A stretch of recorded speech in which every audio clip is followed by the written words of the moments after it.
Oh my god, who haven't I done? Oh wait, it's Minoru. Okay. Last one. Minoru. Then I can fucking go. Woohoo. Minoru has the patent represent as a chief of pages to prepare the movies for this. We already know this. Let's get forward. Minoru read his pen and the document. Alright, said Gawa cheered. Now we're talking. Unsatisfied Grin came to Ultra's face as he reached for the contract. But before he could pick it up, Chiaki slashed it on the disc. I'm not letting you do this. Crumpling the paper, she stuffed it back into her mouth. Hey, Gawa snapped. What the hell are you doing? He tried to force Chiaki's mouth open. Don't you dare, you bitch. But despite his frantic efforts, Chiaki managed to gulp the paper down. Gawa blinked a few times and said, "You did not just do that. Also look dumb. Dumbstruck. Guess we gotta get new contract from the officer, Ross. Bring as many as you want," Chiaki declared. "I'll keep eating them." Yo, you some kind of you some kind of damn goat or something. That's right, she's the throat goat. Sagawa shoved the Chiaki up against the desk. "Ow, cut it out. That hurts." As he shook her to his Chiaki rushed towards the desk. I think one of her hands lit up the TV remote control. One of her fingers happened to land on the volume up button. Someone from the television soon hit max volume. We have just learned the identity of the victim killed in the explosion. Shibuya resident and pharmaceutical executive. Shibuya resident? Minoru already said in confusion. Tiyama didn't live in Shibuya.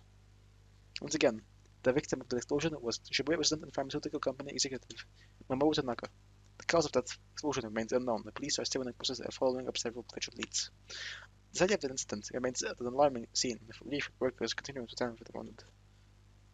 The four people in the editing office spoke in unison. Huh? Who's Tanaka?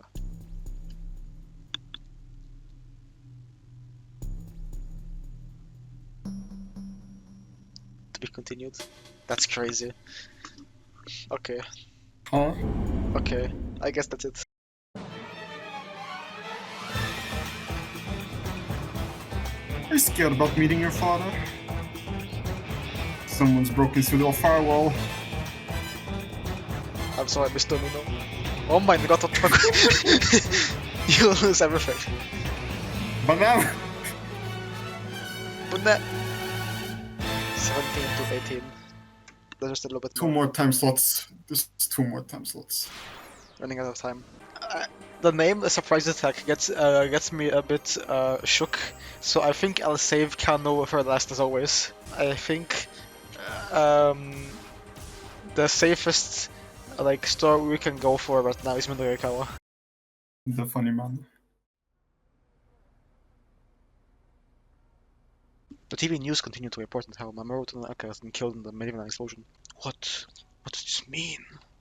Chiaki blinked in confusion. I mean, Hana told us herself that the explosion was her father committing suicide, didn't she? The only explanation I can think of, Minoru replied, is that Hana was lying. He scratched his head as he considered the situation. But why? Chiaki said. Ozu let out a snort. Well, it was me seeing Mr. Toyama had her lie in order to deceive us. What an upstanding individual using his own doubt to buy himself for some time. Minoru wanted to yell at the guy, but he managed to hold his tongue. The important thing was that Toyama was still alive, and if he was still alive, and there was still a way to save Heaven Publishing. Let's get the current issue out in time, with a big scoop waiting in the wings for the issue after that. From there on out, it should be smooth sailing. Well, no matter, Ozu said. Seeing as Mr. Toyama isn't dead after all, we'll just wait here for him. He sat back down on his sofa. But Sagawa leaned threateningly towards Chiaki. Hey, he snarled. You sure you don't know where the guy's hiding out? I don't, Chiaki shot back. Even if I did, I would never tell you. Say what now? He leaned even closer just as she stood on her tiptoes, defiance and the foreheads cleared with a dull thud. Both reeled back, clutching their heads in their hands. Just calm down, Chiaki, Minoru said as he began rooting through Toyama's desk. For now I'm gonna look for clues to where Toyama might have gone. You should just focus on working on your article. Oh? Ozu raised an eyebrow. Getting all cooperative all of a sudden, I see. I want to change it up. I want to change up the plan for next month's issue, and I can't do it without the editor's-in-chief approval. What Minoru was actually looking for however was the back issue of First Regional Gossip. I was pretty sure the article on Osawa had been printed in the magazine's inaugural issue. If he could find that scandalous piece that the scientist had asked for, he'd also be able to get his own big lead about the power balance of the world being at stake. And if he could get that, not only would next month's issue be a sure thing, it was a good bet that the sales figures would go through the roof. He found a file folder full of early material and quickly flipped through it. It didn't take him long to find the article. Floundering, Okoshi Pharmaceutical arranges marriage of political convenience. The large headline particularly jumped off of the page, and Narukawa quickly read over the story. The basic gist of it was this. The corporate director of Okoshi Pharmaceutical had sacrificed his daughter in order to keep a researcher named Kenshiro Sawa on board. The daughter, however, had previously been dating another man. Oh my god, that must be what Sawa wanted him to look into. The guy, his wife, had been dating before they were married. It should be easy enough to just ask whoever had written the article. Narukawa gaze jumps to the end of the piece, looking for the writing credit. Recently written by Toyama himself. Hey, ain't you done yet? Tagawa yelled. Tell us where Toyama is already. Yeah, Narukawa thought, we're going to need to do something about these guys. I'm still looking into it, he said. Just hold on. He made a show of opening and closing various desk drawers. The drawers themselves were packed with a jumbled mess of Ichiko and Gaspers. Noodle house delivery menus and the like. Look faster, Segal growled.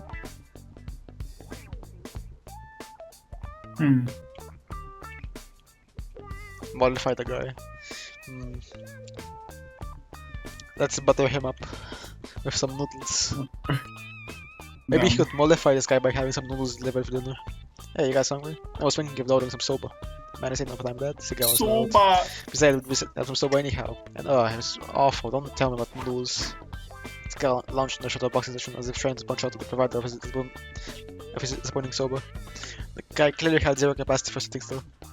Narukawa has found the back issue of the gossip he was looking for. He still needed to check his article though, and she wasn't quite finished yet. He had to buy some more time. By the way, he said to Segawa, are you familiar with SOS? SOS?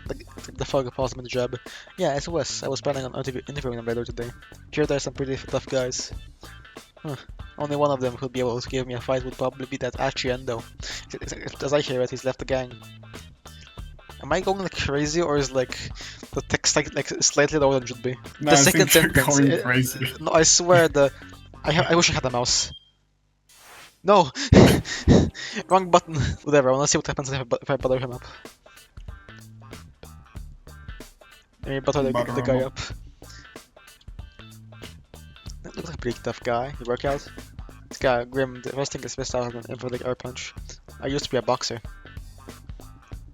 Sorry, was that like PS2 ass fucking icon? Back in the boxing days, a guy was so tough people called him the dogfight of Shibuya. One day, however, as he was walking along, he happened to step onto a strange panel that made him fall into a state of confusion and go on a rampage. What is this a reference to?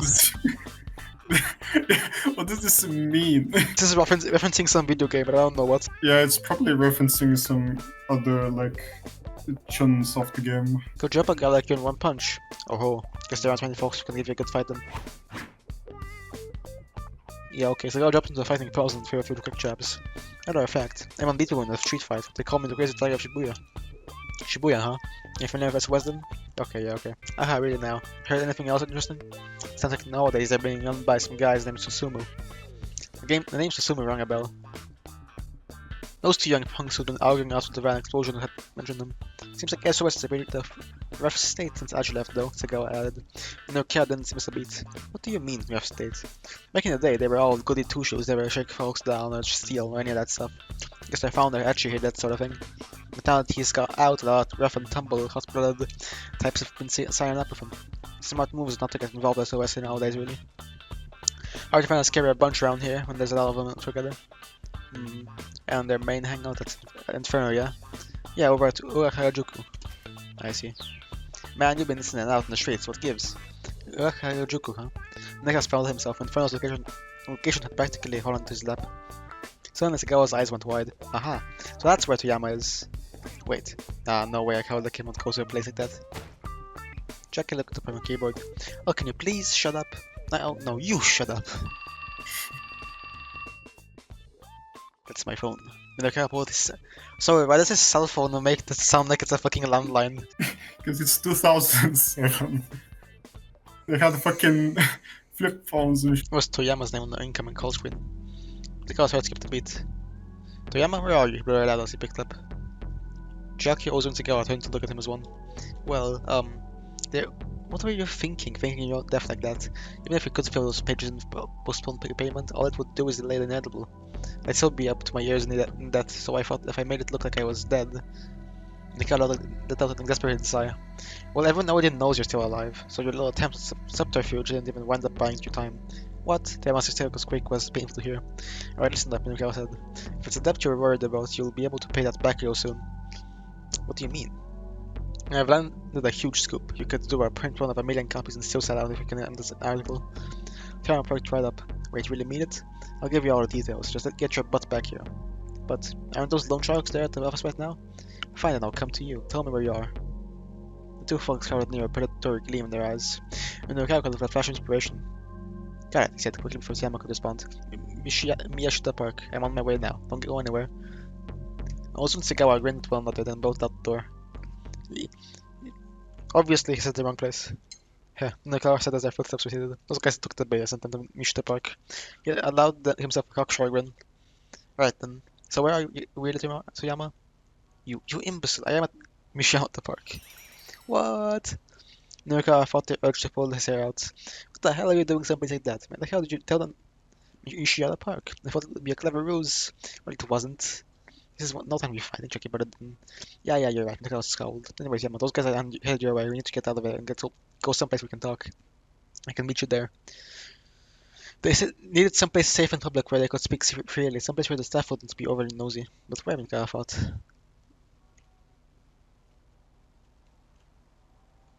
Okay, it's RNG. We're going to the noodle place. We heard they can't be bothered with more soba, so it's obviously the correct choice. Logan Hut, huh? Tiyama rumbled the words under his breath. What's the matter? Is there some problem with that? Aha, no. Alright, I'll meet you there. It's over in Dongan Zaka. The address is on the menu. He hung up and Minukao quickly gathered his belongings. Jackie has a cup of him along. Well, almost done. Just a little more, I think. Alright, bring computer and come with me. I read what you got so far. Minukao waited as Jack got ready to head to the cafe. As the two were heading out to the office, however, someone else opened the door.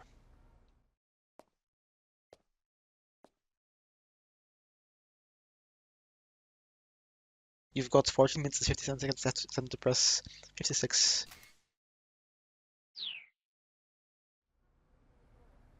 Hello. Fake ass looking Kano. I swear this actor played a different character in some other storyline. I don't know. He just looks like fake Kano. No, not really, but sure. A slender man with golden neckties entered the room and sat down on the nearest desk, staring fixedly at his pocket watch. Minukao narrowed his eyes dubiously. Who the hell are you? Always make sure to show up 15 minutes ahead of the appointed time. That's just common decency. The man gave no indication he'd even heard Minukao's question. Suppose I can wait here, he continued, just for another 14 minutes and 20 seconds. Mr. Mino, is this guy talking about our submission? Check stared doubtfully at the newcomer. Hey you, Minukawa asked. Are you from the printer? The man did not reply. Don't ignore me. Are you from the printer? The man remained silent. Minukawa was serious. Look, cut the crap, he roared. In response, the man quietly reached into his hip pocket and pulled out his business card. My name is not Hey You. He handed the card to Minukawa. It read, Cho Nippon Printing Co. Ltd. Sales Department Division Number 1, Koichiro Katayama. Koichiro Katayama, newly assigned to Heaven Publishing. A pleasure to meet you. My predecessor is in the hospital due to a car accident.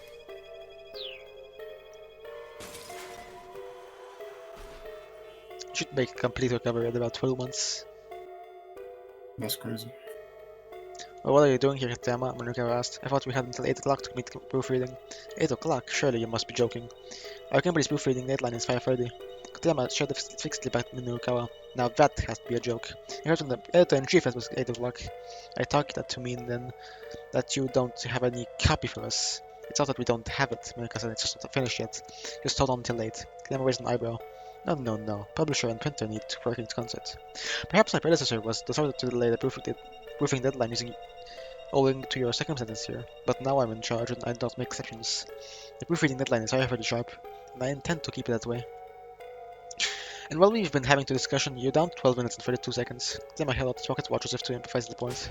That's ridiculous, Minukawa exclaimed. Who the hell do you think you are? You guys are going to be printing a paper that I wrote. Do you even know how lucky it makes you? Just wait, okay? Just give us... Just give us the done. Ju- What is Just it? kill them. Just Just kill honestly, him. honestly, switch to Kanda right now. Kando, murder him. Wait, a car crash. Maybe it was them. Achi, murder him. Achi told Stanley and Hitomi what his father had done. As she listened, Hitomi hung her head. Her face was sallow. I'm so sorry, Achi told her. I'm not really sure what to say. He clenched his fist so hard his knuckles popped, struggling to keep his emotions in check.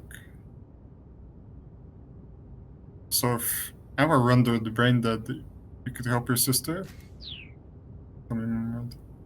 Stop, Achi said quickly. Please, don't say things like that. A sad look came to Hitomi's face, and she pressed her right hand to her heart. I mean, to find out like this... She turned to Achi, tears glistening in her eyes. I want to help your sister, but I have other things to worry about right now. This time it was Stanley who cut her off. Stanley! Remember, Alfard is after you, Hitomi. Isn't that what Kanaan told you? Yes. She said I was the mastermind's target. Hitomi wiped her tears away with her fingertips. So Alfard and Achi's father are after the same thing, Stanley said. Is that just a coincidence? It didn't sound like he thought so. Hold up, Achi growled, leaning in from the back seat. Yeah, my dad's way out of line. But he did what he did for Suzune. He won't work with terrorists. I'm not saying he's deliberately aiding terrorists, Stanley replied coolly. It's common sense that a pro wouldn't get an amateur involved with their plans. That makes it too likely that a clumsy misstep will cause things to fall apart. But then again, that's not the way Alfard thinks. So, actually, the likelihood of failure could be part of the plan. I just thought back to what Kanan had said earlier. Flashback sequence. this like glowing effects. So insane. The hoodie makes it look so much worse than it actually is. It looks so bad. If you achieve your goals using accidental means, the outline becomes blurred, and it makes it harder for anyone outside looking in to grasp what the actual plan is.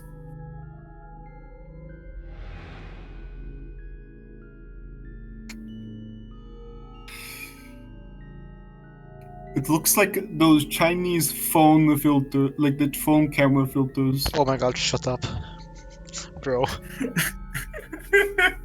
It's true, it's so true though. Not only have they put together a perfect plan, they've purposely left certain tiny holes in it.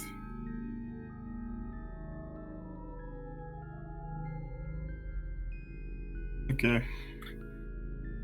So if we assume the plan was failed, this slip-up might be actually what Alfard wants, Stanley muttered. Sort of an intentional hole then, Archie said. Stanley nodded. Diggy diggy hole. Alan told you guys that too, huh? If that's the case, then you really are a fool.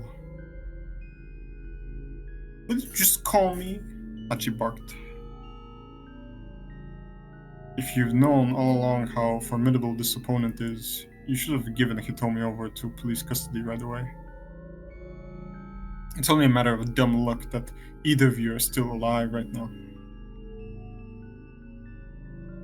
Look, luck or not, me and Hitomi have managed to get by safely. That's all that matters.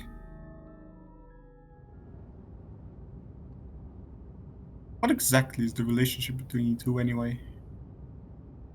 Are you guys dating? Bro. Sick of the shit. Actually, Hitomi exchanged glances. When Hitomi hesitated uneasily, Achi decided he'd better speak up. No, it's not like that. Just happened to run into each other earlier today. Guess I'm not the kind of guy who can abandon someone in trouble. Can abandon someone in trouble, huh? You sure you're not just trying to make yourself feel self-important? There are plenty of people out there that you can't see who are also in trouble, who are also suffering. If you only help the ones close at hand, then what's the point, really?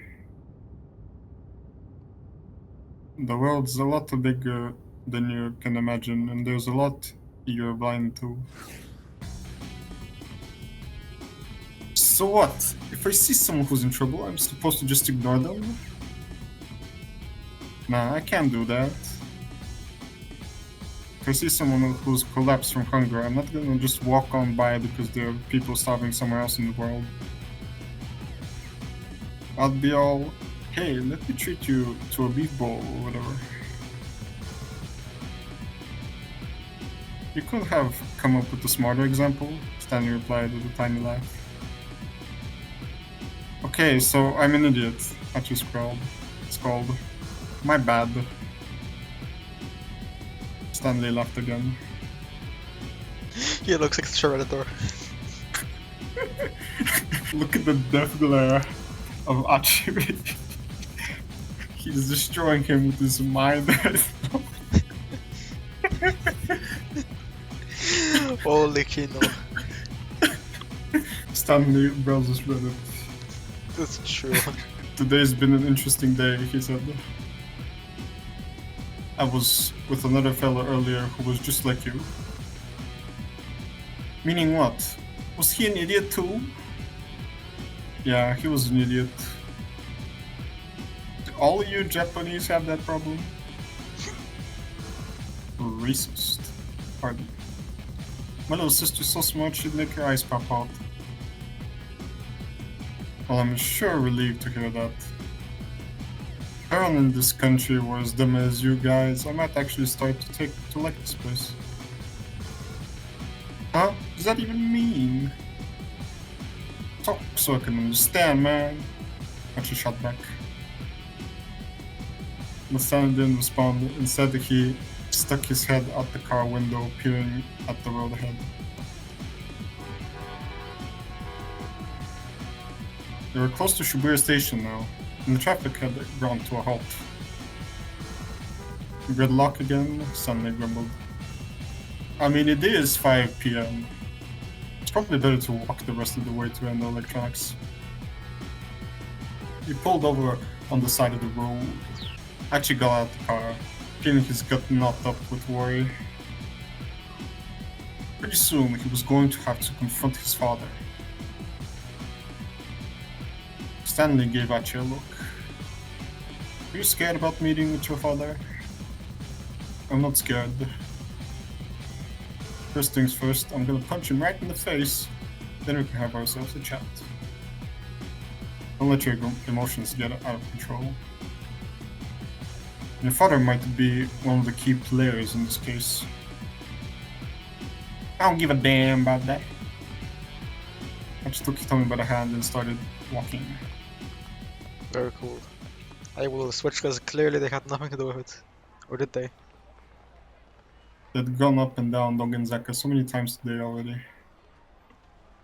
This was probably the last time he and Hitomi would make their way up the hill together.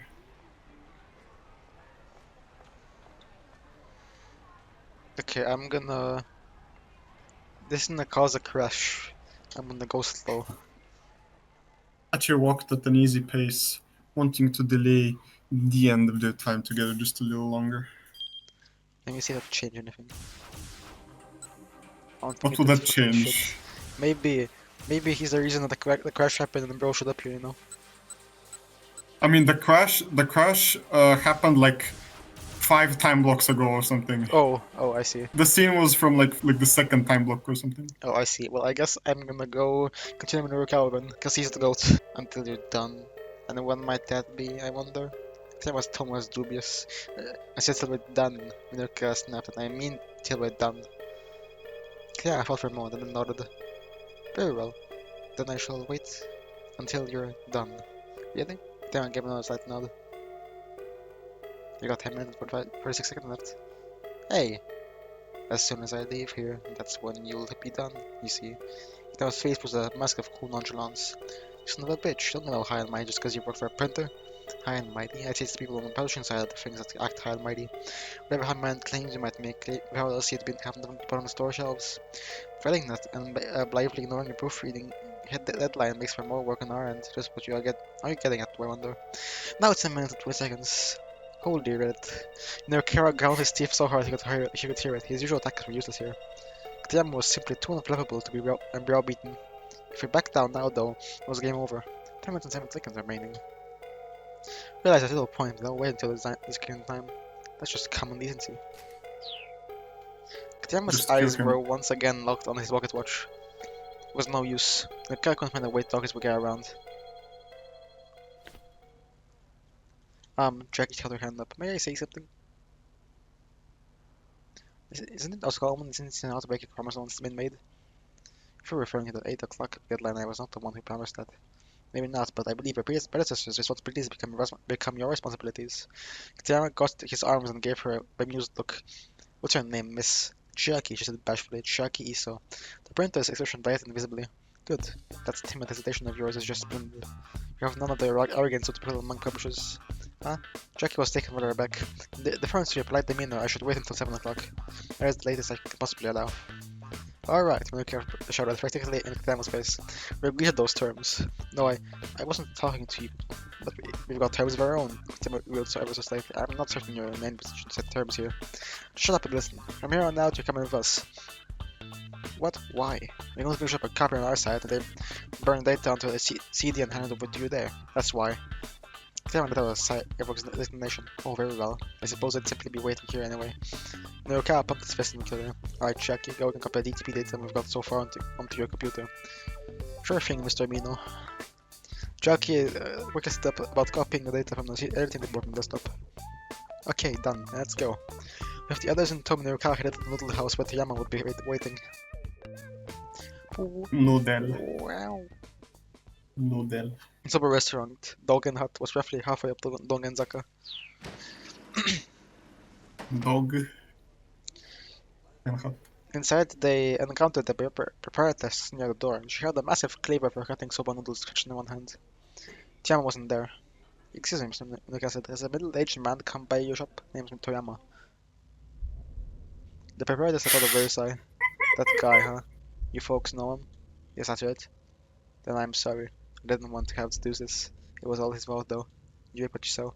The cat didn't know what she was going to about. Suddenly, she had a very bad feeling. So then, Toyama was here? He asked cautiously. Yes, he came by. But where is he now? Please tell me. No, you have no relation to anyone. Anything to a friend of Toyama's. Eventually, there was some bad blood between Toyama and this woman. The real victim here is me. Her voice rose above to her roar. I listened up good to this old woman's story. I don't have time for this Mikawa thought, but he needed to find him as soon as possible. But it did look like he'd been stuck hearing out this angry one first. It's a bad ending, it's over. Alright, you're listening. That was your story. It's a long one. The woman's mouth twisted up and she licked her lips, meaning to tell her tale. Long ago, when I was still in my 20s, I would often make deliveries to Heaven Publishing. They were some of my best customers. That's fucking frame of Minorukawa and the cleaver. Back then, we were so busy, my employees practically worked themselves to death. You see, Dogen had the finest soba in Japan, and their spokesmodel was considered one of the most beautiful girls in the world. Back when this woman was in her 20s, Heaven Publishing hadn't even listed yet. But Minorukawa figured it better not to correct her. That would probably just piss her off and make her stop entirely. He kept his mouth shut and listened to her silly tale. But then we had sold in the past now. As time went on, we had a lot of delivery customers asking us to put their booze in their tab. So much so that it became a problem, and we changed our policy to sell out sort of thing. But the fine folks who have been publishing consider themselves an exception to that rule. That puts my part-timer Masa, who does deliveries, in a bit of a bind. Okay. Oh, Masa's a student at the Minirama Academy. He took the day off to go on a date with his girlfriend. I heard they're planning to compete as a couple in some ice cream eating contest that's going on TV. So they were going to a practice run together today. Honestly, how ridiculous is that?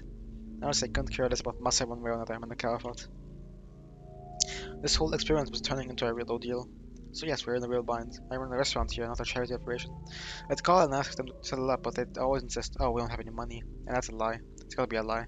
What else could it be? Thereby, so could they keep shaking that magazine of theirs? Celebrity Confidential, whatever the hell it is. Celebrity Confidential was a wicked tabloid put out on them by one of heaven punches competitors. No, Ken was going to have to let that egregious mix-up slide. That's not at all. They're prepared to spat. Oh no, on top of that, their magazine's the gourmet Gab's corner, or whatever they call it, ran a scathing review of us. After that, customers started keeping the distance, and I aged 20 years practically overnight. Gourmet Gab's was a column that ran in Celebrity Confidential. There was nothing of that sort in Force General Gossip. This woman had clearly gotten two magazines mixed up somehow. Awful. Just awful, isn't it? All I wanted to do was make sober for everyone to enjoy. And so to be treated like this, to be treated like this, the woman had started a sub. Cleaver began to waver in her trembling hand. But then, earlier today, the T2 Yakuza looking fellows came by. They said they were looking for Tiyama from Heaven Publishing. Because they saw one of our menus at his office and figured he might have come by. She had to be talking about Ozu and Sagawa. They both were nearby when Naruka was eating through the desk doors. They must have spotted the menu then. I told them he wasn't here and hadn't ordered delivered some time. So they said that if I happened to see him, to give him the call. Now I was going to just turn them away. They looked like like a pair of nasty loan sharks. They would never be able to pay off his tab if they caught him. And so I told them as much. They prepared to slow their voice before continuing. They said they'd be most appreciative if they could let them know. They would offer to pay his tab for me if I did. And well, that pretty much settled it. So let them give me their phone number. Narukawa's face went pale. They said he had been bribed by two thugs. So I guess you figured it out. A little earlier, Tiyama dropped by looking like he was trying to lie low. So it all came together. They snuck out back and gave those two a call. So here we are. You guys were just here too late. Damn, Tiyama's dead. Unfortunate. He fucking died.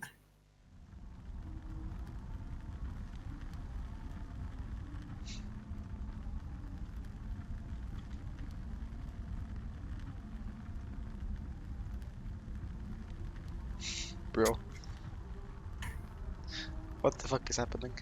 Who is going to pay?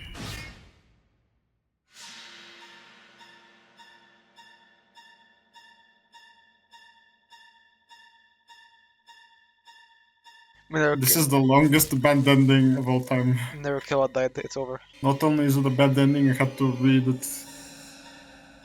I had to read this in like for 10 minutes. We're about to cut Tiyama with us to this woman and then he dies.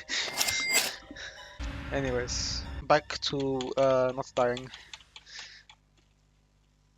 Got if you all bad endings in 17 time block, that was the only bad ending. I got the only possible bad ending in this. Is it actually the only bad ending? I got an achievement saying review all bad endings in the 17 o'clock time block. That was the only bad ending. Bro, why even? Bro, I'm chilling, bro. I'm chilling.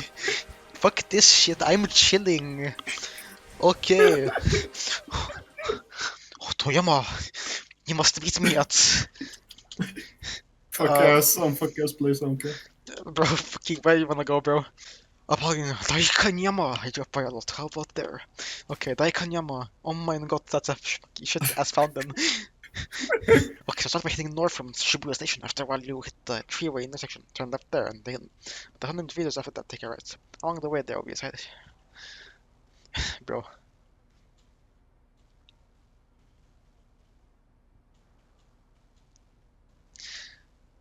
Text broken! Text broken! Shit game! Okay, it's getting way too complicated. Again, I'll pick a place. Look out, just a cafe. Nah, he talked over him, bro. It's stylistic. Stylistic. It quickly described the location. Okay, they must have the cafe lounge. Got it. I'll see you there. He hung up and Cal quickly got out his belongings. Check, how's Gabriel coming along? Well, almost done. Oh, wait, yeah. Katayama shows up 10 minutes later, he dies, bro. It's over. Don't get your ass on publishing, bro. Haunted. To get traffic loud truck about the incident, and Minor Chaos promptly ordered the publisher. Over here, Tiyama hissed, eyeing his surroundings with obvious unease. Hana had to take his side, suddenly sipping on some juice. The waitress came over as Minor Cabo joined them. May I take your order? She asked. Water. Just water, sir. Fine, make it double. Exasperated, the waitress headed back to the kitchen. Can't believe this guy. Katayama looked over at Katayama. Who's this guy? Koichiro Katayama from Cho Nippon Printing. That's racist as fuck. Katayama presented his business card. I gotta stop being racist. It's just so hard when I see Japanese text, something overtakes me. It's over. Toyama turned to Minorukawa with his quizzical look. What's someone from the printer doing with you? I'll explain later. There's no time for that right now, Minorukawa replied. Look, it's simply voice acting. First, I need to ask the questions. Does the name Kenji Osawa ring any bells? Osawa? Toyama closed his eyes and thought. He heads up a laboratory at the Koshik Pharmaceutical. Ran a piece on him in the first ever issue of Forced Genuine Gossip. Tima's face lit up with recognition. I asked the political merit-trees. Yeah, that one. Do you remember the details from that article? Of course. Who do you think I am? Tiama puffed himself up proudly. I used to be local news copy editor for the Central Times. I've got the details for all the stuff I've ever covered here in my head. In that case, do you know who Kenji Osawa's wife was dating before they got married? Tiama blinked his eyes vacantly. Hey, what's that matter? Minorukawa asked. It's a pretty tough pop quiz you're giving me.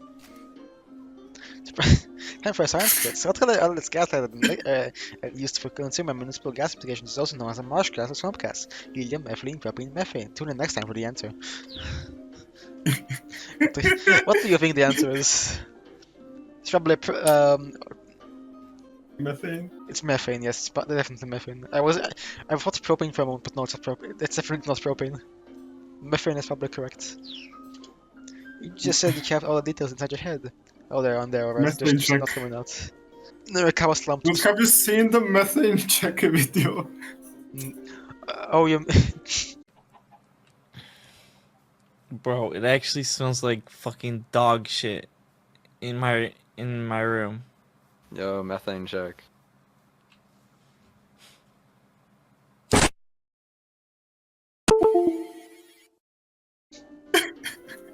Bro. Shut up. Mr. Toyama, please. Whether or not you'd be able to pay off your debt depends on your memory here. Hearing this, Nakatsuka cold glare up at her father. Alright, I can remember. Alright, can you try? Toyama folded his arms and hummed to himself, his gaze turned inward. So, I feel like it was a really common name. Sato, Chicky chirped. Yamada. Was there either of those? They're pretty common names. Toyama shook her head. Now come off the guys of his own.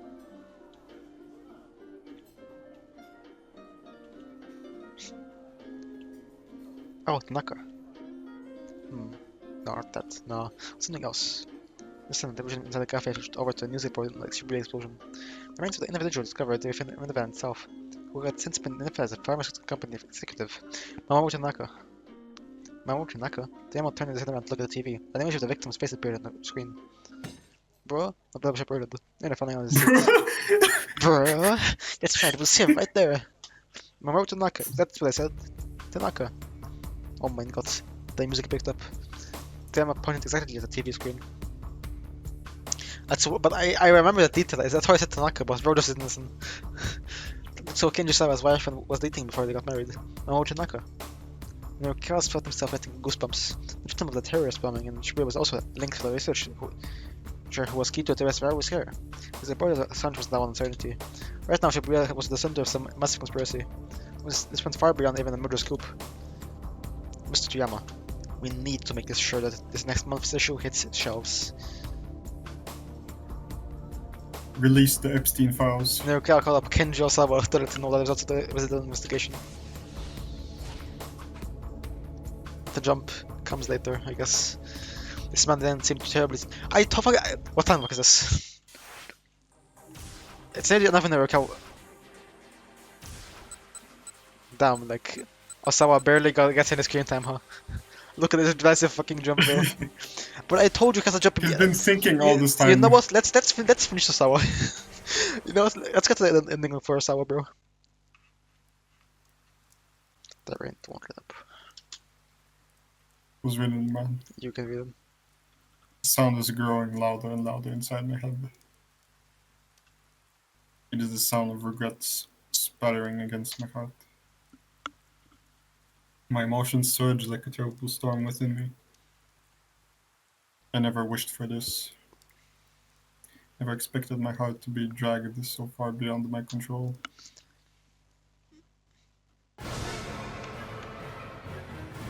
We can't save Maria. We can't save Maria. We can't save Maria. The words stormed through Osawa's mind in a relentless cacophony. He'd called up images of the bodies from the human testing trials on his computer monitor. He couldn't help but imagine his daughter in the same gruesome state. This is a banger.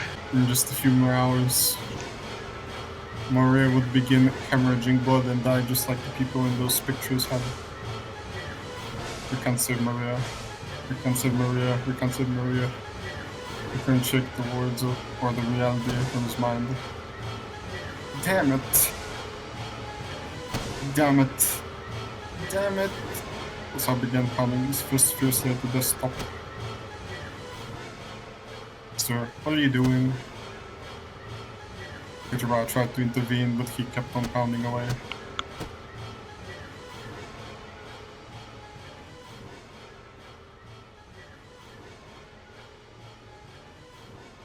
When he finally ceased, the pain of the repeated impacts lingered in his hands. My research was never about any sincere desire to help people. And now I'm paying the price for that. The one time it finally matters, I can't even save my own daughter. Yes, zoom into those nails. It's for uncut nails.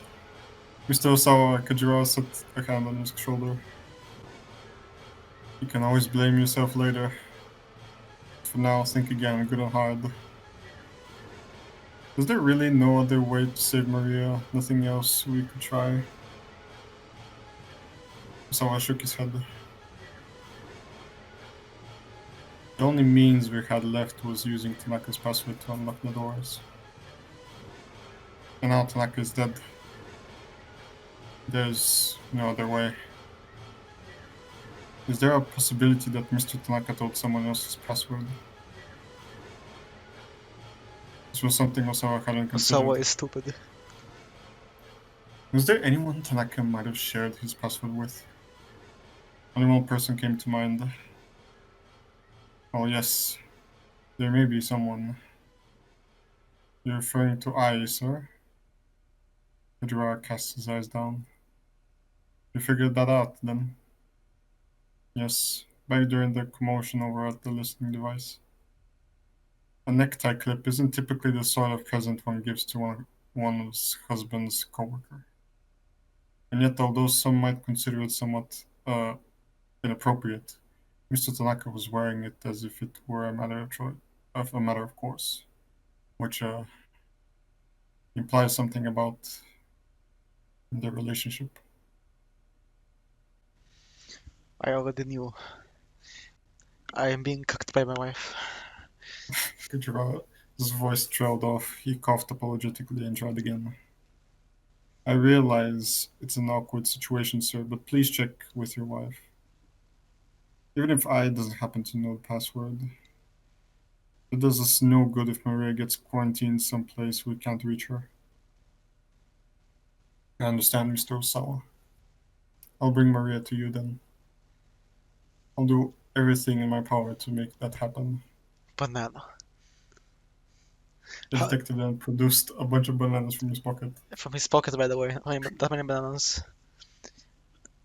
Bro, is there a black hole in there? Is that why he's pulling out all those bananas, bro? That's like he's about like 3 bunches of bananas out, bro. Yeah, I don't know. Bro's packing. I think he's like padding his cock, bro. These are all left over. You're more than welcome to them, sir. And they're still green as well, which is crazy. Despite his gentle smile, the rest of his face was firm and resolved. How many bananas has he eaten today, man? Too many. He's full of potassium. Potassium maxing. He said he didn't care whether other people understood you. Didn't you, Mr. Osawa? Osawa nodded guardedly. At the risk of being presumptuous, sir.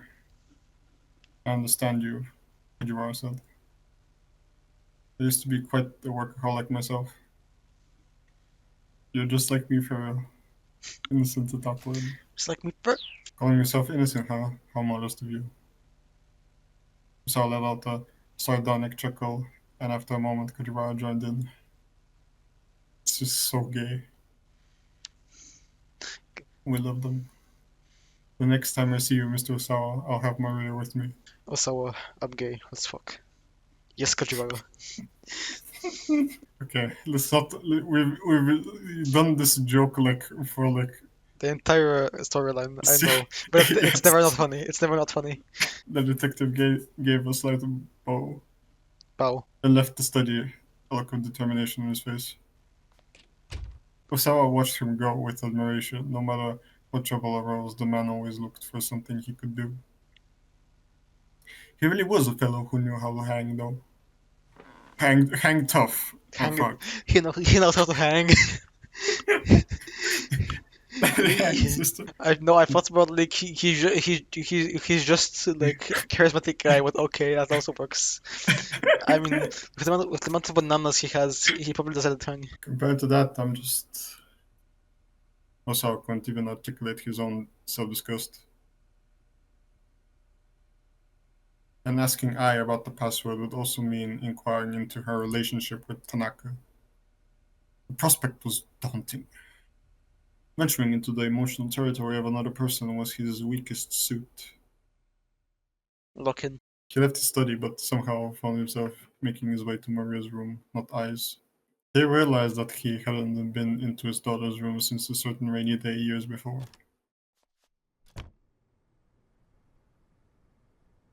Now he stepped quietly inside and saw Maria's world laid out before him.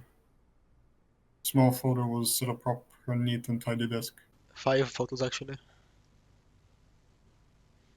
It was a close-up of someone's hands during a cat's cradle. Whose hands were they? From the skin tone, they didn't appear to be Maria's. Several more photographs were pinned to a chalkboard that hung on the wall. Corkboard. Corkboard. There were snapshots of people and townscapes from the Middle East. One glanced at them, and Osawa felt like he was back there for a moment. The images weren't necessarily aesthetically pleasing, but they all looked like they had been taken by a professional. When he spotted the last photo on the corkboard, however, he was certain that Maria had taken them all. Oh my god. Look at how polite he looks. The last picture was of Osawa himself. He was facing the camera, holding some luggage and flashing an awkward smile. Dude looks like 20. Yes. He looks like 25. Bro looks incredibly young. He looks like a smashing young man. Oh my god, much reference. Damn. He'd never known that photography was one of his daughter's hobbies. No, this went beyond the mere hobby. Did she perhaps aspire to be a professional photographer one day? She certainly had the aptitude for it, from the look of things. Maria, a photographer. As he mulled the idea over, Usawa felt his chest tighten. Right now it looked like Maria's hopes and dreams were about to be snuffed out. Her future consisted of bleeding to death a few short hours from now. Osawa stared vacantly out the window. The view from Maria's room remained unchanged from so long ago. Bro, just get the fucking phone call. Again, that rainy day crept back into his mind, as vivid as the present. You say it's a new time slot? Please ring phone. Phone ringing. On that day, Osawa was dealing with some pressing business from work. He had ensconced himself in his study, wrestling with some paperwork, when Hitomi barged in, looking distraught. Crazy how ensconced doesn't have a fucking blue text. It means like engrossed. Damn. Well, we have to like mark like the fucking, I don't know, police department with blue. because you have to give context. Like, there are 1,605 police stations.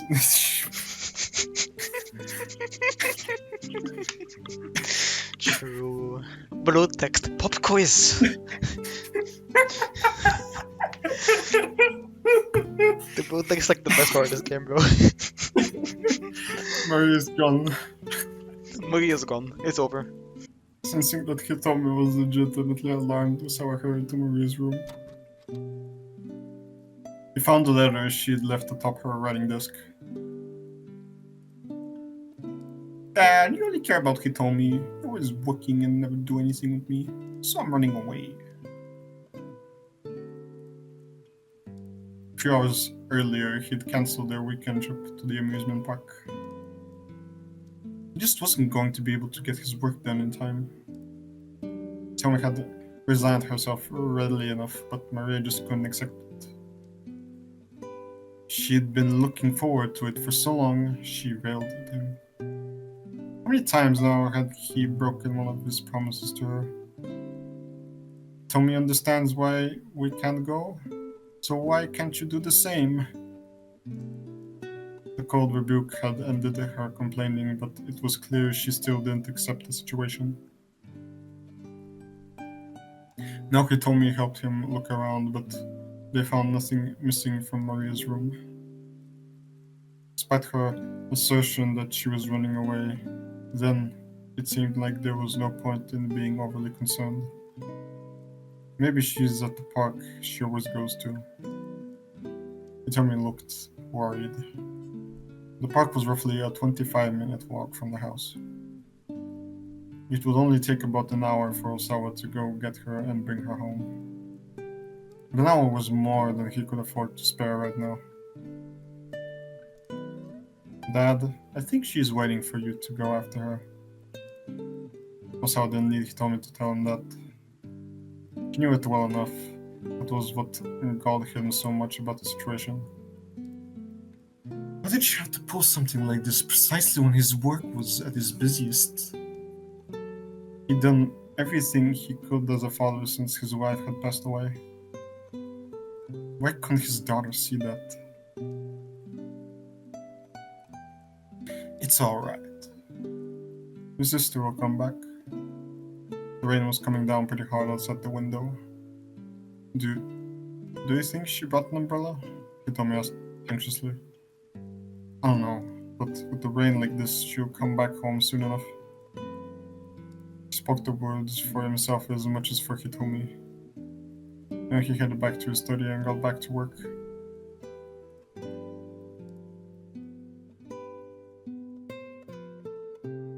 But several hours went by and still Maria didn't return. The rain had gotten even more intense to the point where Osawa could hear it in his study. He was so concerned about his missing girl that he couldn't focus on his work, but he stubbornly refused to give in and go search for her. Several more hours passed. At last Maria appeared at the front door soaking wet. Osawa met her silently in the entryway. White strands of hair clung to the girl's forehead as she looked up at her father with a bitter glare. You don't care what happens to me, do you?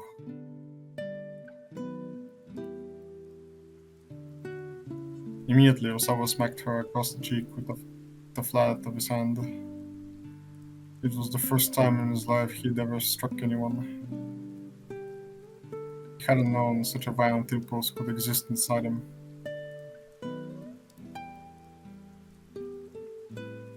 Maria stood there, her hand pressed to her cheek. Tears welled up in her eyes. She began to tremble. On her lip was a small bead of blood. A flood of guilt and regret rose up inside Osawa as if he'd just shattered some intricate piece of glasswork. How could I do such a thing? He clenched his shameful hand into a fist. At that moment, he was afraid of Maria. Afraid that his daughter could bring such raw emotion out of him and make him do something so thoughtless. But even more, he was afraid of how stunned he was as a human being. Stunted. Was someone like him really fit to be a parent? Honestly, I was red stunned. We're both dyslexic, we know that. What kind of future could Maria and Hitomi hope for with a father like him? That was why he had married Ai as Makino had proposed. Having a mother, he decided would help keep his family together despite their sad excuse for a father. But in doing so, Aosawa had dug a psychological ditch between himself and his daughters. A deep ditch so that he could keep his daughters from being hurt. So that he wouldn't hurt himself. Kajiwara, I love my family, but I hate my wife. Now Osawa was staring across that ditch, wondering if it was too wide to leap. He thought back to his early exchange with Kajiwara. If you get angry, you show it. If you get sad, you show it. It's human nature to let other people know how you're feeling after all. But what if doing that hurts the other person? That's when you apologize, sir.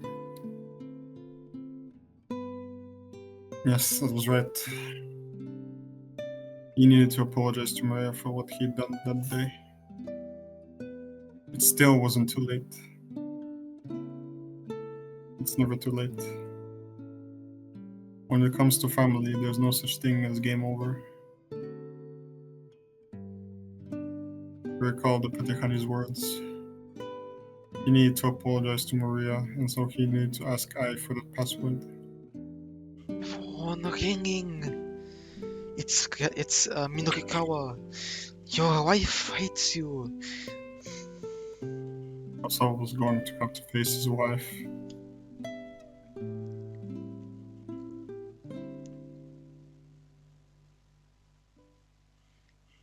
Very cool. Very polite keep out. Sorry, I know this song's a banger, but we gotta go back to depression mode.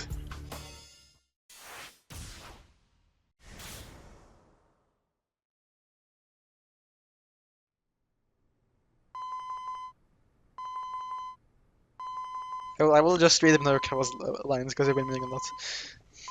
Osawa's phone rang and Minorikawa's phone number popped up on the LCD display. The reporter must have finished looking into the matter Osawa had asked about. Mr. Osawa, thought I'd keep you waiting. How did it go? Well, I looked into the background of that story you asked about, and I learned who it was your wife was dating. Who was it? Osawa asked immediately. There was a brief pause. Mamoru Tanaka. I see. Finally, he had proof positive of a relationship between Ai and Tanaka. Now more than ever, it was no time to waver. No matter how painful the reality was, it was also true that they hadn't been dating. If they hadn't been dating, there would probably be no way of saving Maria. So, Minorikawa said, what was this big thing about disrupting the power balance that you were all about? There's something I need to take care of on my end first. Once I'm finished, I'll tell you everything. Yeah, that's fine. It's pretty hectic on my end right now anyway. Osawa had expected Minorikawa to put up more of a fight. He'd figured a reporter of 4-star general gossip would be a bit more persistent. Oh, by the way.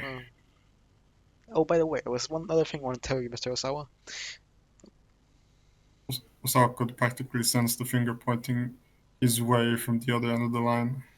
Don't be too angry with your wife. All too often in this world, people let their anger get in the way of solving problems. You may have a point. Osawa let out a wry chuckle. Alright then, I'll call you back later.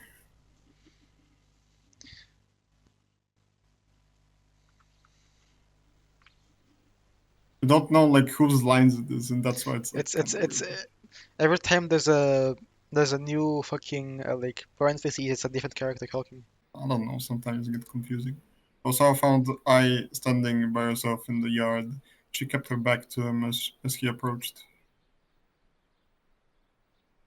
May I have a moment? He asked quietly. What? Still, she didn't bother to turn around. There's something important I need to talk to you about. I'm not in the mood right now. Please, I realize you're upset about Tanaka's death, but at the mention of Tanaka's name, I slowly shook her head. Don't just tell me what you want. Hurry up and get to the point. Osawa tried to move closer to her, but she pointedly kept her distance.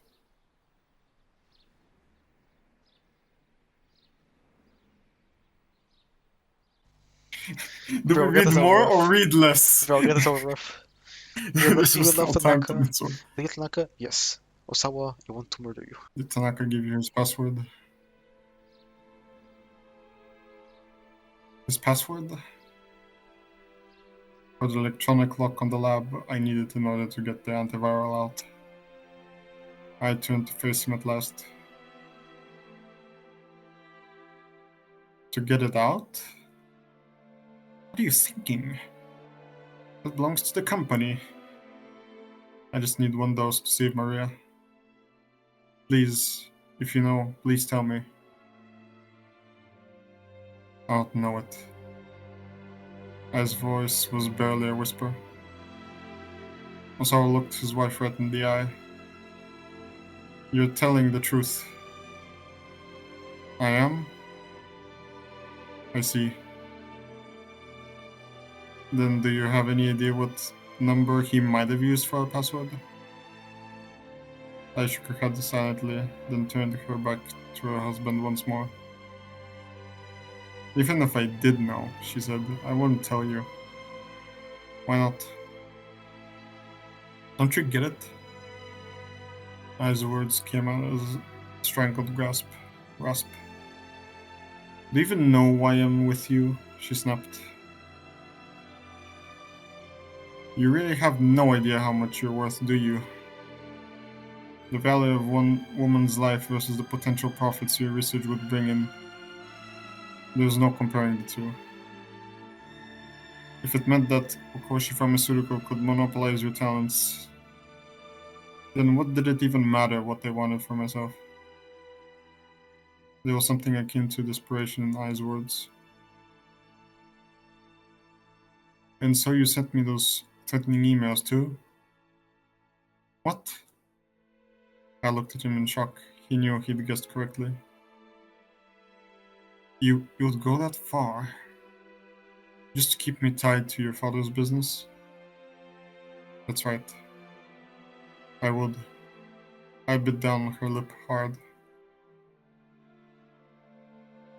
But what would you even know about how I feel? I'm sorry. Don't apologize. I'm not the victim here. You say that, but isn't it because of me that you and Tanaka weren't able to stay together? I began to tremble. Her secret was out. When did you figure it out? She asked. Earlier today. That tie clip. Ah, right. Not the sort of gift one gives to a husband's co-worker, is it? My smile was bitter with self-deprecation. Osawa couldn't help pity her. Even Tanaka must have suspected that she placed the company's profits above all else, if she'd go to such lengths to protect it. It was like she'd given up her entire life just for that. Please, don't mess my life up any more than you already have. Ai's words were only a faint murmur. But Osawa felt the rejection they carried with agonizing clarity.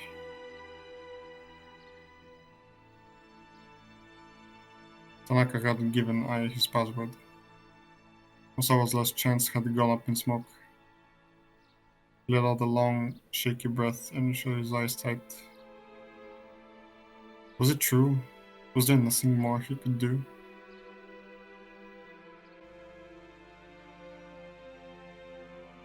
Bro, Chris. Okay, who will it be this time? Probably Kano, bro. Kano will be like, I know the password. Ring ring, Kano. The password is 541234. Oh my god. I must make it to the Kano, lab right away. Kano. The password is 67. Chris. Actually, Chris. The man didn't seem terribly surprised. Probably he had suspicions all along. Sawa told him that there was something he needed to do before he was ready to give details on the big scoop, but he would call back later. In the meantime, Kara knew he'd have his hands full getting the current issue of the gossip wrapped up for the 7 o'clock deadline.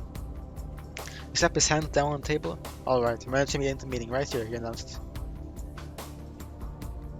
We need to get a lead and Shibuya the terrorist bombing into the next issue. Allowed to go about the twins waiting for beauty counters getting dropped for that. We used the key info from Kenji Sawa at the basis of our big scoop in the issue after that. Mr. Toyama, any problems with that? No, that should be fine. But what about the remaining pages of the next month's issue? Nuka opened the file on his computer. The layout built in an ETP came up on a monitor. The board on the burning camera, a sales demo, surveillance camera opinion piece, interview for Rai. Those were finished with the copy. You already incorporated into the layout. When Shaki's street interview piece was loaded in, that one could be checked off as well. Jack held the copy kind of long. I'm sorry, I just need a little bit longer. The writing seems to be still giving her a fair bit of trouble. I can't fucking read. The article SOS was still just a placeholder in the layout. And Norikawa hadn't even gotten any material for that, putting it even further behind than Shaki's street interviews. So he at least learned where Shibuya's legendary street gang made their hangout. You just have to take the risk of dropping in on them unannounced to ambush them with some interview and questions. And then there was a lead-in for Shibuya's bombing. That wasn't even the layout yet. It was a completely blank slate. Against all odds, they were going to need to put the article together from nothing, which is an hour and change. It was an impossible amount of work for just him and Shaka to do. Well, and how are things coming along? Sarah Rose came closer, trying to peer at the monitor, and I got heard the cover screen. Don't look. When the rep saw all the blank pages, he might have decided to stop waiting. Would you mind telling me roughly what percent of the total you have completed thus far? Percent? Come on, man, we're at 100%. If you're 100% done, that implies that you're all finished. Could I please have that data then? No, I'm saying our willpower is 100%. I'm not even going to pretend I understand what you mean by that. Drinking his head, Katayama sat back down in his chair. Norikawa, Katayama asked, this is pushing in easy, so I know I asked before, but why is someone from Printer here again? Katayama promptly chimed in. The long and short of it is you're proofing deadline has been changed to 7 o'clock, he said. What? That's impossible. Who's doing the leading for the Shibuya bombing? Katayama, if I, Norikawa and Shaki both stared back non-committally. But it really is impossible. We'll never meet the deadline. We don't have enough people. No, we do have enough. Norikawa thrusted out his finger. Mr. Toyama, you're going to write that one and handle the layout. What? Yeah, I'm pushing is your company. Won't you step in order to write it? Toyama hung his head. I'm headed to the scene right now. I'm sure the other outlets have already gotten their coverage. We wouldn't be able to find anything new to write about. Oh my god, MP4. Oh my god, he's dead. And so you're just gonna give up? Monked the Gemma was on the floor, and Norikawa glared down at him. You've always said you want to tell the world about the things with the vast majority can't or won't fires about. So what the hell difference does it make if you've already gotten some lights there after? Imagine you're at the cafe at 5 p.m. and this is happening. Don't you dare give up, not that easily. Get your ass out there. Find something that only you can write about. Norikawa. Toyama began to object and he glanced over at Tama. There was an imploring look in her eyes as well.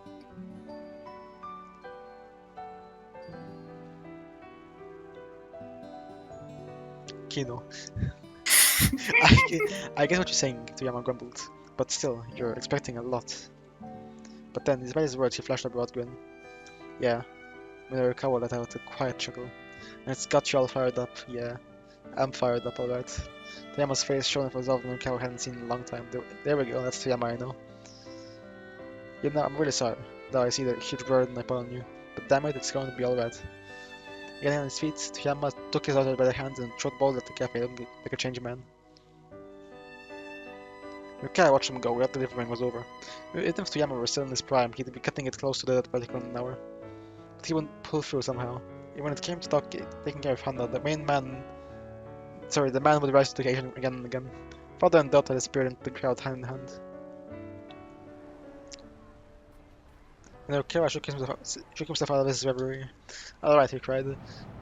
Despite the clear blue sky, an unexpected gust of wind blew across the shake. Come on, guys, we got a guy going too. Wings might look grim, but he wasn't going to give up until the bitter end. It was time to head to the SOS hangout Inferno. The three ran long and hard after leaving the cafe. There's a briefing deadline at 7 o'clock, then they need to finish up with SOS by 6:30 at the latest. The gang's hangout was in Harajuku. Running all the way there on foot was going to eat into too much of their time. But traffic was the nearest standstill for some reason, and there wasn't a taxi in sight. How long do you plan on running like this? Came put Cal up at me. Just take a look at the road. With this traffic, there's no point in hanging a cab. Even if the car was feeling time pressure now. You're just gonna have to keep running until the roads are clear. What? Clema wailed. Stop your whining. Just keep quiet and stick with me. It's finally gotten to to find this power again. This month's issue will be cut out in time. No way was some particular guy going to mess it up now. The traffic showed no signs of waiting. Catching a cab wasn't going to be an option. But then, ever louder echo of despair, and the cab kept his desperate headlong rush. Still, there was no limit to how far the mind could push the body before exhaustion set in. Eek! Chiaki's dead. Found like a death pose? Oh my god, she's hurt. As they were running across the pedestrian overpass, Chiaki slipped and took a nasty fall. She skimmed her knee hard enough to draw blood. Hey you, Mikao said to Kiyama. Don't just stand there. Help the poor girl already. I'm scared of the Chiaki. I'm sorry, Mr. Mino. Chiaki's voice bellowed with suppressed tears. Maybe it was good to make her run up all the way to Harajuku. But the copy of her interview still needed to be looked over. They couldn't just leave her here. Mikao hesitated and said, even for everyone they wanted to make it in time. And if traffic the way it was, there was nothing they could do. He would now have... Kiyama consulted his pocket watch. Exactly 1 hour remaining. Damn it, Mikao, I raged. What are we gonna do? Relentlessly, the clock ticked on.